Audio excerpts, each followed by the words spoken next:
I'm JimClassic, and you are watching Geekin It. So for today's video, I would like to talk about the Power Rangers Legacy Collection Psycho Red Ranger from Power Rangers in Space. Now, back in the 90s, I really never made it past the halfway point of Power Rangers Zeo. I just kind of lost interest in the series around that time. I never really watched Turbo. I tried watching it, couldn't get into it. And Power Rangers has kind of faded away from me at that point. But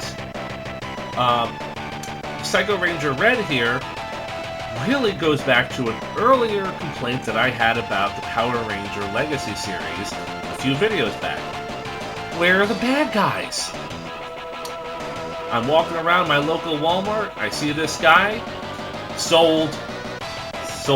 We have a villain for the Power Rangers Legacy Collection. And, pretty anxious to check this guy out. So, without further ado, let's take a look at the packaging. So, looking at the packaging here, well, I kind of like it. It's definitely different from the previous Power Ranger Legacy Collection figures. The other one was like a black box with the yellow lightning bolt, more traditional colors and everything. This is like silver and black, and it looks classy. It's a classy exclusive Walgreens edition. Sure, whatever. Obviously, we have Psycho Ranger Red here in the open window. We have Power Rangers in nice embossed, silver chrome. We have the lightning bolt with a nice black and white of Psycho Ranger Red. Here we have is You've Got the Power, 25 years, and I think that's the Black Ranger. That might be a Tyrannosaurus Rex head, I can't tell. But Power Rangers in Space, which I believe would have been the 5th series. Psycho Red Ranger Legacy Collection. Nothing on the side. Nothing on the side except for Power Rangers. Just Power Rangers on the top. Looking at the back, we have a nice product shot of Psycho Ranger Red. Looking all badass. Power Rangers in Space. And the Collect the Other Legacy Rangers. Well, we have Psycho Ranger Red. Okay. We have Psycho Ranger Blue, so that's something to look forward to. A second villain. And the White Ranger from, I think, Power Rangers Dino Thunder.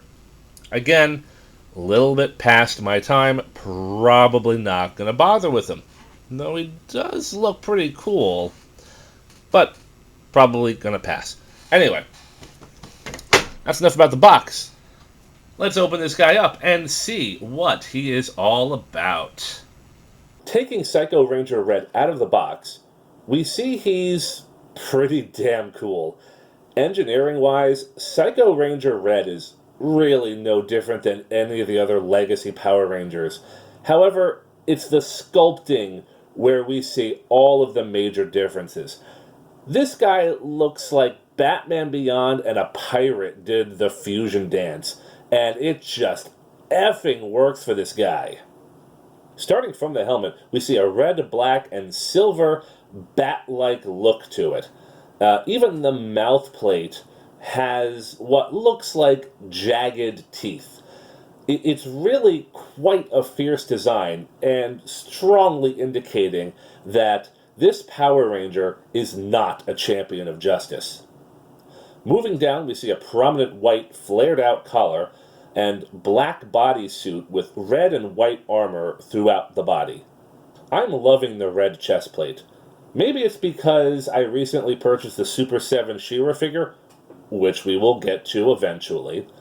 It's reminding me of the old Horde Trooper from the old Mattel line, and it's just kind of bringing me back a little bit, so I am kind of enjoying that. Moving around to the back, we see some nice ribbed details along the bodysuit, and what looks like thrusters up by the shoulder blades. I don't really know if they are thrusters, but I still like it, and maybe they are. I don't care. He has some really neat white and red gauntlets, silver studs all throughout the figure, and an interesting looking morpher, or at least I think it's a morpher. Moving down, we see some basic black pants with some white and red shin guards. Also, there are heavy boots, which were definitely made for stomping. We have a ball-jointed head with universal hinge at the base. It's free rotation. It can look up, it can look down really well. We do have universal shoulders, though the armor plating does kind of get in the way a little bit. Do have a bicep swivel, double elbow bend, universal wrist. It can go every which way direction that you want. We have a really good ab crunch and arching back.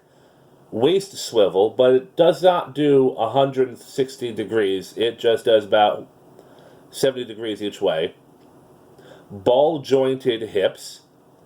Thigh swivel. Double knee bend. Toe point. Ankle flex. And an ankle pivot. Psycho Ranger Red comes with a sword. A sword. What a novel idea. Who else could have come with their sword?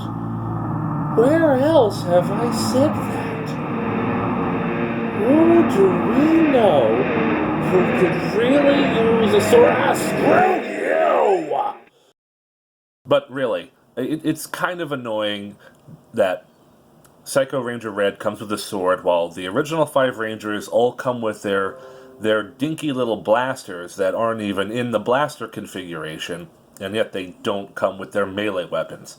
I know they came out with exclusive figures down the road, but that's just a waste of money. They should have come out with all of their weapons right from the go, from the original run of the Legacy figures. It's just really annoying. Though I do have to say, I am kind of tempted to pick up the Red Ranger with dragon armor.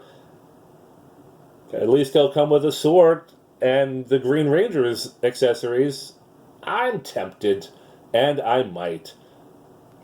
Anyway, the sword is black plastic and has some sweeping smooth lines with just a little bit of red paint around the hilt.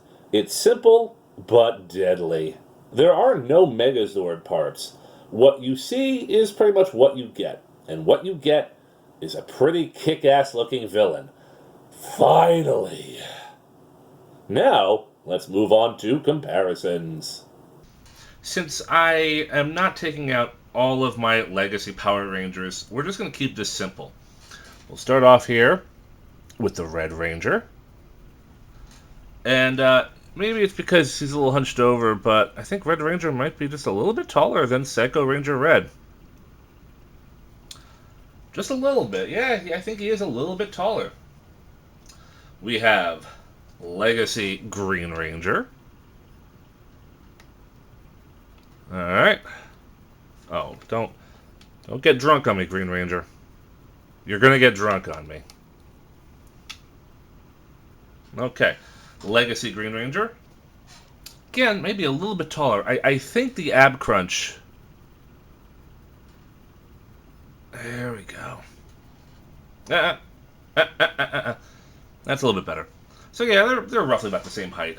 He still looks a little bit shorter. And last Power Ranger I'll be displaying them with will be Power Rangers Zeo Gold Ranger. Right there. So that's pretty much where everyone stacks in with each other. But that's not all. As I said before, one of my big complaints about the Power Rangers Legacy line was the lack of villains. So let's line him up and see how he looks with some other villains from other figures. But starting off, let's start with the Green Ranger again, because he did start off as a bad guy. Here is Skeletor from the 2003 line. We have Darth Revan right there. And we have Ultron, who just towers over everyone, as he usually does. Look at that. Look at him go. And last but not least, I gotta throw in Vader. Vader's a little lopsided. He's a little drunk too. But So this is where Psycho Ranger Red stacks in with, other villains from other toy lines. As far as Psycho Ranger Red is concerned, he's definitely a much needed addition to the Power Rangers Legacy line. I was hoping that Bandai were going to throw out some last minute goodies before their contract ran out, and I guess this must be part of it. And according to the box, we'd be getting a Psycho Ranger Blue. I don't remember the other Psycho Rangers. Like I said, I was never into Power Rangers in space. I'm pretty sure there's like 4 or 5 Psycho Rangers total. So if we get the rest, I will probably pick them up. Of course, I still want to see more villains. I would love it if Bandai released Lord Zed and Goldar. They are necessities, in my opinion. Because really, who else are the Legacy Power Rangers going to battle? I mean, I suppose I could make them fight each other, because other than maybe a handful of Psycho Rangers, what are my other options? Anyway, that's my thoughts on Psycho Ranger Red. He's awesome. Pick him up if you find him at your local Walgreens. That's it. I'm JimClassic, and you've been watching Geekin' It.